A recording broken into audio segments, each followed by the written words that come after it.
പിതാവിൻ്റെയും പുത്രൻ്റെയും വിശുദ്ധാത്മാവിൻ്റെയും നാമത്തിൽ ആമേൻ.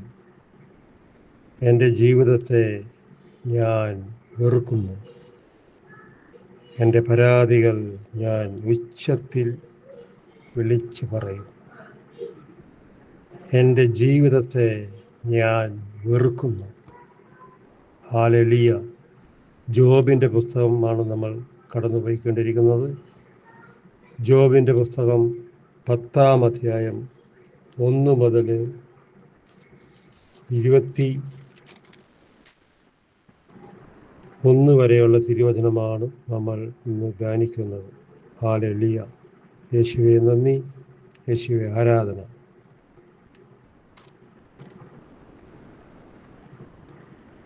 വചനം ശ്രവിക്കാം. അതിനു മുമ്പ് പരിശുദ്ധ അമ്മയുടെ മധ്യസ്ഥം ചാദിച്ചുകൊണ്ട് കൃപാസന്നമ്മേ, റോസാംബിശികമ്മേ, പുത്രൻ്റെ ജീവൻ്റെ വചനം വായിക്കുമ്പോഴും കേൾക്കുമ്പോഴും ഞങ്ങളെ രൂപാന്തരപ്പെടുത്തണമെന്നും ശക്തിപ്പെടുത്തണമെന്നും ചെറുതും വലുതുമായ ഞങ്ങളുടെ ശരീരങ്ങളിലുള്ള ഓരോ രോഗപീഠകളും വചനമഴിച്ച് കഴുകണമേ എന്ന് പ്രാർത്ഥിച്ചുകൊണ്ട് വചനം ശ്രവിക്കാം. എൻ്റെ ജീവിതത്തെ ഞാൻ വെറുക്കുന്നു. ജോബ് പറയുന്നു, എൻ്റെ ജീവിതത്തെ ഞാൻ വെറുക്കുന്നു. ഇന്നലെ നമ്മൾ കണ്ടു ജോബ് കർത്താവുമായിട്ട് സംഭാഷണം. ഇന്ന് വീണ്ടും ജോബിനെ തന്നെ കുറ്റം വിധിക്കുകയാണ്. ഇന്നലെ നമ്മൾ കണ്ടു കർത്താവിനോട് സംസാരിക്കുന്നു, കർത്താവ് മിണ്ടുന്നില്ല. അവൻ്റെ ആവലാതികൾ കർത്താവിൻ്റെ മുമ്പിൽ എണ്ണി എണ്ണി വയ്ക്കുന്നു. അങ്ങനെ കടന്നുപോയി 9-ാം അധ്യായം. ഇന്ന് 10-ാം വാക്യം 1 തന്നെ പറയുന്നത്, അവൻ്റെ മനസ്സ് മടുത്ത് വേദനയോട് പറയുന്നത്, എൻ്റെ ജീവിതത്തെ ഞാൻ വെറുക്കുന്നു. നിരാശയിലൂടെ കടന്നു പോകുന്ന ജോബിൻ്റെ കുടുംബ ചരിത്രമാണ് നമ്മൾ വായിക്കുന്നത്. ഹല്ലേലൂയ. എൻ്റെ പരാതികൾ ഞാൻ ഉച്ചത്തിൽ വിളിച്ചു പറയും. ജോബ് പറയുന്നു, എൻ്റെ ഓരോ പരാതികളും ഞാൻ ഉച്ചത്തിൽ വിളിച്ചു പറയും. എൻ്റെ മനസ്സിൽ നിന്നും ഞാൻ സംസാരിക്കും. എൻ്റെ പരാതികൾ ഞാൻ ഉച്ചത്തിൽ വിളിച്ചു പറയും. എൻ്റെ വേദനയിൽ നിന്നും ഞാൻ സംസാരിക്കും. ആരോട്? തന്നെ പറയണം. എൻ്റെ മനോവേദന. കാരണം അത്രയേറെ ജീവിതം നശിച്ചു പോയ ഒരു വ്യക്തിയാണ് ജോബ്. നമ്മളതെല്ലാം തിരിച്ചറിയണം. നമ്മൾ കുടുംബമായിട്ടും മക്കളായിട്ടും ഒക്കെ കഴിയുമ്പോൾ ജോബിൻ്റെ എല്ലാം നഷ്ടപ്പെട്ട് ഭാര്യയും അദ്ദേഹവും മാത്രമായിരുന്നു. അതും രോഗപീഠ, ശിരസ് മുതൽ തൃപ്പാദം വരെ വ്രണങ്ങൾ കൊണ്ട് നിറഞ്ഞിട്ട് സംസാരിക്കാൻ പോലും പറ്റാണ്ട് അവൻ്റെ ഉള്ളിൽ നിന്നും ഓരോ കുറ്റങ്ങളിങ്ങനെ കർത്താവിൻ്റെ മുമ്പിൽ നിരത്തി വയ്ക്കുകയാണ്. ഹല്ലേലൂയ. 2-ാം വാക്യം, എൻ്റെ കുറ്റം വിധിക്കരുതെന്ന് എന്നെ എതിർക്കാൻ കാരണമെന്തെന്നും അറിയിക്കണമെന്ന് ഞാൻ ദൈവത്തോട് പറയും. അവൻ്റെ മനസ്സിൽ തന്നെ പറയുന്നു. എന്താണ്? എന്നെ കുറ്റം വിധിക്കരുതെന്നും എന്നെ എതിർക്കാൻ കാരണം എന്തെന്നും അറിയിക്കണമെന്ന് ഞാൻ ദൈവത്തോട് പറയും.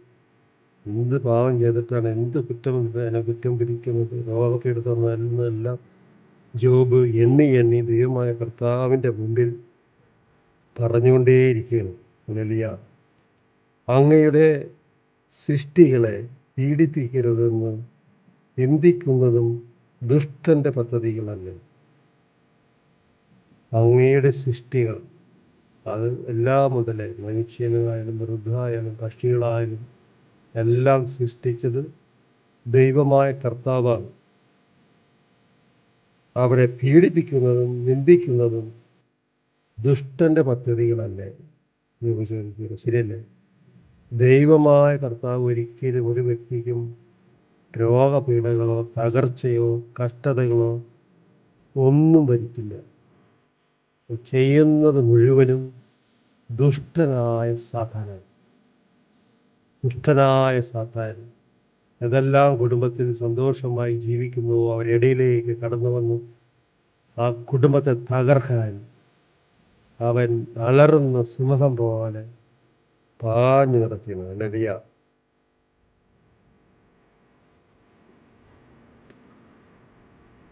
4-ാം വാക്യം, അനുകൂലിക്കുന്നതും അങ്ങേക്ക് യോജിച്ചതാണോ?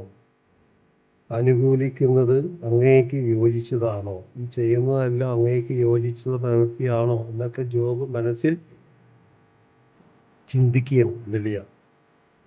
ഞാൻ നിഷ്കളങ്കനാണെന്നും അങ്ങയുടെ കരങ്ങളിൽ നിന്നും എന്നെ രക്ഷിക്കാൻ ആരുമില്ലെന്നും അറിയുന്നു.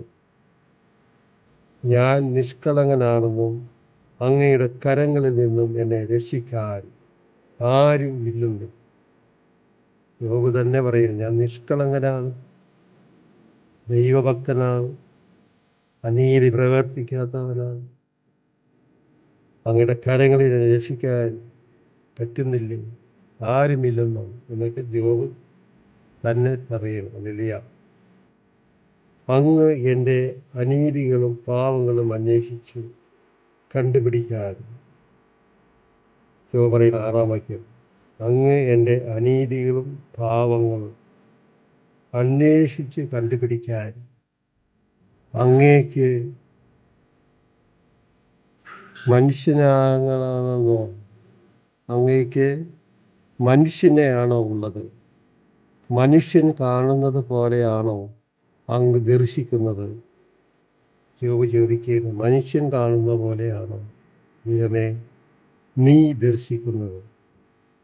ഒരിക്കലുമില്ല, അല്ലേ? കർത്താവിൻ്റെ സൃഷ്ടിയിൽ ഒന്നും തന്നെ ഒരാളെപ്പോലും വേദനിപ്പിക്കില്ല. അവിടെ സ്നേഹമാണ്.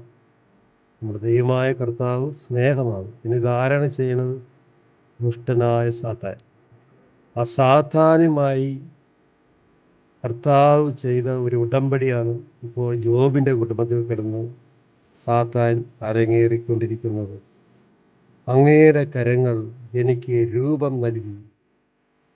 കർത്താവിനെ പുകഴ്ത്തി പറയുന്നു ജോബ്. അങ്ങയുടെ കരങ്ങൾ എനിക്ക് രൂപം നൽകി, എന്നെ സൃഷ്ടിച്ചു. അങ്ങയുടെ കരങ്ങൾ, വിശുദ്ധമായ വിശ്വനാഥൻ്റെ കരങ്ങൾ എന്നെ രൂപം നൽകി, എന്നെ സൃഷ്ടിച്ചു. എന്നാൽ ഇപ്പോൾ അങ്ങ് എനിക്കെതിരായി തിരിഞ്ഞു. എന്നാൽ ഇപ്പോൾ അങ്ങ് എനിക്കെതിരായി തിരിഞ്ഞിരിക്കുന്നു. വീണ്ടും കർത്താവിന് യോബ് കുറ്റം പറയുന്നു. ആദ്യം എന്താ പറഞ്ഞു നോക്കിയേ? അങ്ങയുടെ കരങ്ങൾ വഴി എനിക്ക് രൂപം നൽകി, എന്നെ സൃഷ്ടിച്ചു. അതൊക്കെ അടുത്ത് പറയുന്നു 8-ാം അധ്യായത്തിൽ 8-ാം വാക്യത്തിൽ, എന്നാൽ ഇപ്പോൾ അങ്ങ് എനിക്കെതിരെ തിരിഞ്ഞു, എന്നെ രോഗപീഠകളാക്കി എൻ്റെ കുടുംബം തകർത്തു. യേശുനാഥനാണോ ചെയ്തത്? ഒരു മനുഷ്യൻ്റെ തെറ്റിദ്ധാരണയാണ് കർത്താവിനെ വേദനിപ്പിക്കുന്നത്. കൃപയുണ്ടെന്ന് പറഞ്ഞിട്ടും, പാവം ചെയ്യാത്തവനാണെന്ന് പറഞ്ഞിട്ടും, നിഷ്കളങ്കനാണെന്ന് പറഞ്ഞിട്ടും, കർത്താവിൻ്റെ മനോഭാവം, കർത്താവിൻ്റെ സ്വഭാവം അറിയാത്ത ഒരു വ്യക്തിക്ക് ഇതെല്ലാം കർത്താവിനെ കുറ്റപ്പെടുത്തേണ്ടി വരും. പക്ഷെ അവിടെ നിന്ന് ക്ഷമിക്കും, അവിടെ നിന്ന് കേൾക്കും. ഹല്ലേലൂയ. എന്നെ നശിപ്പിക്കുന്ന കളിമണ്ണ് കൊണ്ടാണ് അങ്ങനെ സൃഷ്ടിച്ചതെന്ന് യോബ് പറയുന്നു. 9-ാം വാക്യം, കളിമണ്ണ് കൊണ്ടാണ് അങ്ങനെ സൃഷ്ടിച്ചതെന്ന് അനുസ്മരിക്കണമേ, ഓർക്കണമേ. കളിമണ്ണ് കൊണ്ടാണ് അങ്ങനെ സൃഷ്ടിച്ചതെന്ന് അങ്ങ് ഓർക്കണമേ. ഓരോ സൃഷ്ടിയും ഓരോ ജീവിതവും കർത്താവിൻ്റെ ഉള്ളിൽ ചോഗ് നിരത്തി വയ്ക്കുകയാണ്. എന്നിട്ട് പറയുന്നു 9-ാം വാക്യം, പൊടിയിലേക്ക് തന്നെ അങ്ങനെ തിരിച്ചയക്കുമോ? പൊടിയിൽ നിന്ന് തന്നെ മെനഞ്ഞ് പൊടിയിലേക്ക് തന്നെ എന്നെ തിരിച്ചയക്കുമോ? കാരണം അത്രയേറെ വേദനകൾ ജോബ് കടന്നു പോയിക്കൊണ്ടിരിക്കുമ്പോൾ ജോബിൻ്റെ ഒരു വേദനയാണ്. പൊടിയിൽ നിന്നും പെടഞ്ഞു, പൊടിയിൽ നിന്നും സൃഷ്ടിച്ചു, അതേ പൊടിയിലേക്ക് തന്നെ എന്നെ മടക്കി വിടുമോ? 10-ാം വാക്യം, അങ്ങനെ പാല് പോലെ പകർന്നു. അങ്ങനെ പാല് പോലെ പകർന്നു. പശുമ്പാല് പോലെ എന്നെ പകർന്നു വളർത്തി വലുതാക്കി. അങ്ങ് തൈര് പോലെ കൂട്ടി. തൈര് പോലെ കൂട്ടിയില്ലേ? രണ്ടും ഉണ്ട് ജോയിൻ്റെ ഈ ക്ലാസ്സിൽ. നല്ല കാര്യവും പറയുന്നുണ്ട്, കുറ്റപ്പെടുത്തുന്നുമുണ്ട്. കാരണം മനുഷ്യൻ്റെ വേദന ദൈവമായ കർത്താവിൻ്റെ മുമ്പിൽ മാത്രമേ നമുക്ക് നിരത്തി വയ്ക്കാൻ പറ്റുകയുള്ളൂ. കുറ്റം പറച്ചിലാണേലും ഇങ്ങനെയൊക്കെ ഇതിനെ ചെയ്തല്ലോ എന്നെല്ലാം പറയുമ്പോഴെല്ലാം അത് സഹിക്കുന്നവനാണ് നമ്മുടെ ദൈവമായ കർത്താവ്. അതിനെതിരെ കർത്താവ് ഒന്നും ചെയ്യുകയില്ല. ഹല്ലേലൂയ. ചെയ്യുന്നതെല്ലാം ദുഷ്ടനായ സാത്താനാണ്. ഹല്ലേലൂയ. 11-ാം വാക്യം, അങ്ങ് ചർമ്മവും മാംസവും കൊണ്ട് എന്നെ ആവരണം ചെയ്തു. കർത്താവിനെ പൂജ, അങ്ങ് എന്നെ ചർമ്മവും മാംസവും കൊണ്ട് എന്നെ പൊതിഞ്ഞ് ജീവൻ തന്ന് വളർത്തി എന്നൊക്കെ ജോബ് നല്ല കാര്യം പറയുന്നത്. ഹല്ലേലൂയ. അസ്ഥിയും കൊണ്ട് എന്നെ തുന്നിച്ചേർത്ത്. അസ്ഥിയിൽ മാംസം കൊണ്ട് എന്നെ തുന്നിച്ചേർത്ത് പോറ്റി വളർത്തി എന്നൊക്കെ ജോബ് കർത്താവിന് മുമ്പിൽ 12-ാം വാക്യം, അങ്ങ് എന്നിൽ ജീവന് ഗാഢമായി സ്നേഹവും നിഷേധിച്ചു. അങ്ങ് എന്നിൽ ജീവനും ഗാഢമായ സ്നേഹവും നിഷേധിച്ചു. ഗാഢമായി സ്നേഹവും തന്നു എന്നെ അനുഗ്രഹിച്ചു. ഇപ്പോൾ ഒരു രോഗം വന്ന് ഞാൻ നശിക്കാറായപ്പോൾ എനിക്ക് ഗതി വന്നല്ലോ എന്നുള്ള പരാതിയാണ് ജോബ് എടുത്തെടുത്ത് പറയുന്നത്. ഹല്ലേലൂയ. അങ്ങയുടെ പരിപാലനം എൻ്റെ ആത്മാവിനെ സംരക്ഷിച്ചു. അങ്ങയുടെ ലാളനം, അങ്ങയുടെ പരിപാലനം എൻ്റെ ആത്മാവിനെ സംരക്ഷിച്ചു. എന്നിട്ടും ഇവയെല്ലാം അങ്ങ് ഹൃദയത്തിൽ മറച്ചു വച്ചിരിക്കുന്നു. 13-ാം വാക്യത്തിലേക്ക് ജോബ് പറയുന്നത്, എന്നിട്ടും എല്ലാം പാലുപോലെ ഇരുപോലെ ആക്കി പോറ്റി വളർത്തി, എന്നിട്ടും ഇവയെല്ലാം അങ്ങ് ഹൃദയത്തിൽ മറച്ചു വെച്ചിരുന്നു. അങ്ങയുടെ ഉദ്ദേശം ഇതായിരുന്നു. കർത്താവിനെ കുറ്റപ്പെടുത്തുന്നതിന് അങ്ങയുടെ ഉദ്ദേശം ഇതായിരുന്നു. കർത്താവ് ഒന്നും മിണ്ടുന്നില്ല കേട്ടോ. ഇന്നലെ നമ്മൾ കണ്ടു, ദിവസങ്ങൾ നമ്മൾ 1-ാം അധ്യായം മുതൽ ഇന്ന് 10-ാം അധ്യായം വരെ ഓരോ വാക്യങ്ങളും അല്ലേ 10-ാം അധ്യായം കടന്നുപോയിക്കൊണ്ടിരിക്കുകയാണ്. അതെല്ലാം കർത്താവിനെ എണ്ണിപ്പെറുക്കി ജോബ് ഓരോന്ന് ചോദിച്ചുകൊണ്ടേയിരിക്കുകയാണ്. ഇതാണ് ഒരു കുടുംബത്തിലെ ജീവിതം, മനുഷ്യൻ്റെ ജീവിതം. എന്ത് സംഭവിച്ചത്, എങ്ങനെ വന്നു, പാവം മൂലമാണെന്നൊക്കെ ജോബ് ഇങ്ങനെ പല പല പല പല വിധത്തിലൂടെ മനുഷ്യരുടെ കേട്ടതൊക്കെ ചിന്തിച്ച് അവൻ്റെ ഉള്ളിലൊക്കെ പുറത്തോട്ട് വരെയും ഹല്ലേലൂയ എന്ന് ഞാൻ മനസ്സിലാക്കുന്നു. ഞാൻ പാപം ചെയ്താൽ അങ്ങെന്നെ ശ്രദ്ധിക്കണമേ. ഞാൻ പാപം ചെയ്താൽ അങ്ങെന്നെ ശുദ്ധീകരിക്കണമേ. അറിഞ്ഞോ അറിവില്ലായ്മ കൊണ്ട് ചെയ്ത പാവങ്ങളുണ്ടെങ്കിൽ എന്നെ ശുദ്ധീകരിക്കണമേ, ശ്രദ്ധിക്കണമേ എന്നൊക്കെ ജോബ് പറയുന്നു. വീണ്ടും പറയുന്നു 14-ാം വാക്യം, എൻ്റെ അതിക്രമങ്ങൾക്ക് എന്നെ ശിക്ഷിക്കാതെ വിടുന്നുമില്ല. എൻ്റെ അതിക്രമങ്ങൾ, എൻ്റെ പാവങ്ങൾ എന്നെ ശിക്ഷിക്കാതെ വിടുന്നുമില്ല. ഞാൻ ദുഷ്ടനാണെങ്കിൽ എനിക്ക് ദുരിതം എന്ന് പറയുന്നു. ഞാനൊരു ദുഷ്ടനാണെങ്കിൽ എനിക്ക് കർത്താവേ നിൻ്റെ മുമ്പിൽ എനിക്ക് ദുരിതം എന്നോട്ടെ റെഡിയാണ്. ഞാൻ നീതിമാനാണെങ്കിൽ എനിക്ക് ശിരസ് ഉയർത്താൻ സാധിക്കുന്നുമില്ല.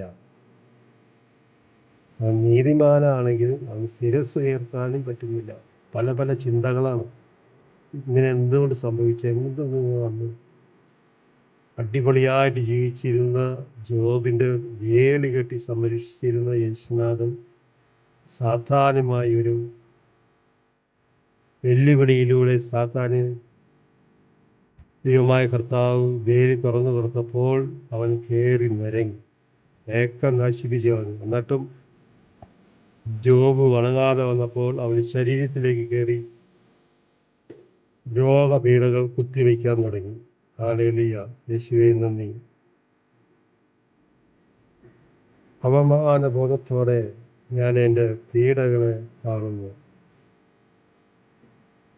അപമാനത്തോടെ ഞാൻ എൻ്റെ പീഡകളെ ഞാൻ കാണുന്നു.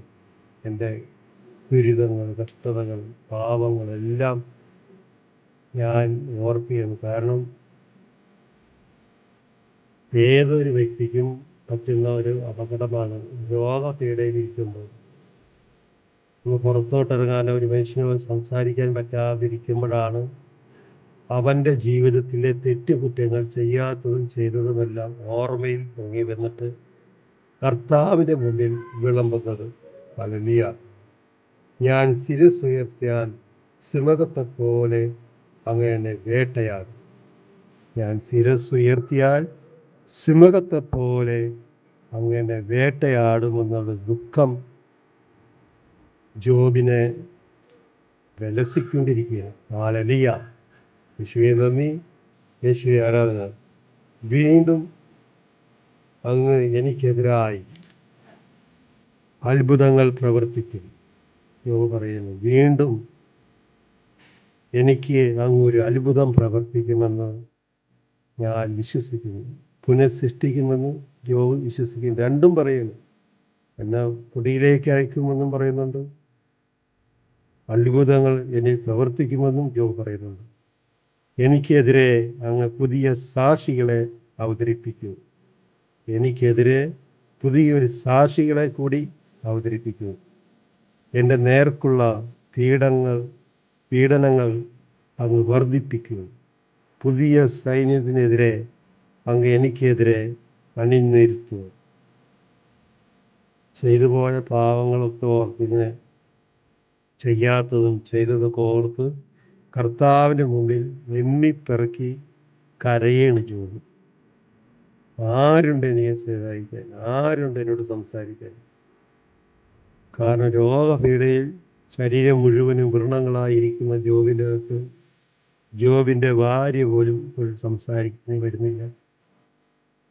ആദ്യം വന്നിരുന്നു, മനുഷ്യ, ഇത്രയൊക്കെ ആയിട്ടും ദൈവഭക്തിയിലിരിക്കുകയാണോ? ആ ദൈവത്തെ നിങ്ങൾ ശപിച്ചിട്ട് വേറെ വല്ല പണി നോക്കാൻ ജോബിനോട് പറഞ്ഞപ്പോൾ ജോബ് പറഞ്ഞു, ദൈവം തന്നു, ദൈവമെടുത്തു, ദൈവത്തിന് സ്തുതിയായിരിക്കട്ടെ, അങ്ങേക്കൊന്നും അസാധ്യമല്ലെന്ന് പറയുകയും നമ്മൾക്ക് ദാനമായി തന്നതല്ലാതെ എന്തെല്ലാം ഉണ്ടെന്നൊക്കെ ജോബിൻ്റെ ഭാര്യയോട് പറഞ്ഞു. ജോബിൻ്റെ ഭാര്യ അതോടെ അടങ്ങിപ്പോയി. ഹല്ലേലൂയ, യേശുവേ നന്ദി. 18-ാം വാക്യം, അമ്മയുടെ ഉദരത്തിൽ നിന്നും എന്തിന് അങ്ങനെ പുറത്തു കൊണ്ടുവന്നു? വീണ്ടും ജോബ് കുറ്റപ്പെടുത്തിയത്, അമ്മയുടെ ഉദരത്തിൽ നിന്നും രൂപം കൊണ്ട് അങ്ങ് എന്നെ പുറത്ത് കൊണ്ടുവന്നത് എന്തിന്? വീണ്ടും പറയുന്നു, ജന്മം ലഭിക്കാത്തവനെ പോലെ അമ്മയുടെ ഉദരത്തിൽ നിന്നും എന്നെ ശവക്കുഴിയിലേക്ക് കൊണ്ടുപോയിരുന്നെങ്കിൽ, അമ്മയുടെ ഉദരത്തിൽ തന്നെ ഞാൻ മരിച്ചുപോയി ശവക്കുഴിയിലേക്ക് മരിച്ചുപോയിരുന്നെങ്കിൽ ഇതൊന്നും അനുഭവിക്കേണ്ടി വരില്ലായിരുന്നു എന്ന് ജോബ് വേദനയോടെ കണ്ണീരോടെ കർത്താവിൻ്റെ മുമ്പിൽ എണ്ണിപ്പിറക്കിയിരുന്നു. ഹല്ലേലൂയ.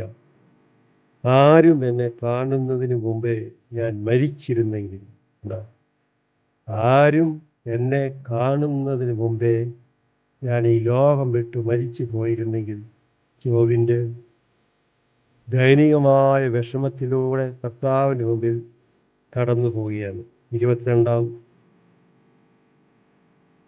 വാക്യം, അന്ധകാരത്വമായ സ്ഥലത്തേക്ക് പ്രകാശം ഉദിക്കുന്നു, അന്ധകാരത്തിൻ്റെയും ശൂന്യതയുടെയും ദേശത്തേക്ക് ഒരിക്കലും മടങ്ങി വരാത്ത വിധം ഞാൻ പോകുന്നതിന് മുൻപേ എന്നെ ഏകനായി വിടുക.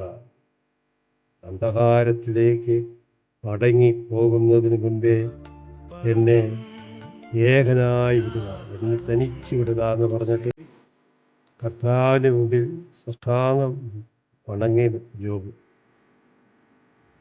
ഹല്ലേലൂയ. ഞാൻ അല്പം ആശ്വാസം കണ്ടെത്തട്ടെ എൻ്റെ ജീവിതകാലം. ഞാൻ അല്പം ആശ്വാസം കണ്ടെത്തട്ടെ എൻ്റെ ജീവിതകാലം മുഴുവനും. ഹല്ലേലൂയ. പിതാവായ ദൈവമേ, പുത്രനായ യേശുനാഥൻ സാത്താൻ്റെ കുടുംബത്തെ വേലി കെട്ടി സംരക്ഷിച്ചപ്പോൾ സാത്താൻ വന്ന് രോഗം ചുറ്റി കറങ്ങി വന്നുകൊണ്ട് കർത്താവിൻ്റെ മുമ്പിൽ വന്നപ്പോൾ കർത്താവ് ചോദിക്കുന്നു, എൻ്റെ നിഷ്കളങ്കനും നീതിമാനുമായ ജോബിനെ നീ കണ്ടില്ലേ? തന്നെ ജോബ് പറയണം, അവനെ നീ വേലി കെട്ടി സംരക്ഷിക്കില്ല, അവൻ്റെ വേലി ഒന്ന് പൊളിച്ചതാ, അവൻ നിന്നെ തള്ളിപ്പറയുന്നത് ഞാൻ കാണിച്ചു തരാം. പക്ഷെ ഇന്ന് വരെ യേശുനാഥനെ കർത്താവിൻ്റെ മുമ്പിൽ ജോബ് തള്ളിപ്പറയുന്നില്ല. എല്ലാ കുറ്റങ്ങൾ നിരത്തി വയ്ക്കുന്നുണ്ട്, പക്ഷെ ഒരിക്കലും ജോബ് കർത്താവിനെതിരെ പാവം ഇതുവരെയും ചെയ്തിട്ടില്ല. ദൈവകൃപ നിറഞ്ഞ പറയുന്ന സ്തുതി, കർത്താവ് ഞങ്ങളുടെ കൂടെ, ശ്രീവൻ ജയിക്കപ്പെട്ടവളാവുന്നു, അങ്ങയുടെ ഫലമായി ഈശോ ജയിക്കപ്പെട്ടവനാകുന്നു. വിശുദ്ധ പറയുമേ തമ്പുരാൻ്റെ മേ, പാവിളായ ഞങ്ങൾക്ക് വേണ്ടിയിട്ടുള്ള സമയത്ത് തമ്പുരാനോട് ജയിച്ചുകൊണ്ടെന്ന് പരിശുദ്ധ പരമാ ദൈവകാരണീശോയ്ക്ക് ഇന്നൊരു ആരാധനയും സ്തുതിയും പോഴ്ചയും ഉണ്ടായിരിക്കട്ടെ. ഹല്ലേലൂയ. ആവേ മറിയ. Praise the Lord.